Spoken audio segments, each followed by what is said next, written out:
नेते अमित ठाकरेंनी आज अभिजित दिपकेंची जाऊन भेट घेतलेली आहे। दिपकेंची भेट घेत वांगचुक यांच्या प्रकृतीची त्यांनी विचारपूस सुद्धा केली आहे।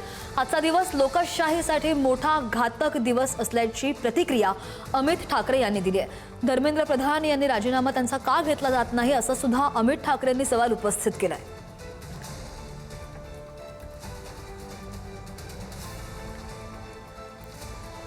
आणि हे ताजी दृश्य आपण पाहतोय। अमित ठाकरे यांनी अभिजित दिपकेंची भेट घेतानाची ही ताजी दृश्य सध्या आपण पाहतोय दिल्लीमधून। हा आपल्या लोकशाहीसाठी खूप घातक दिवस आहे। हे कुठच्या परिस्थिती पण जगतोय।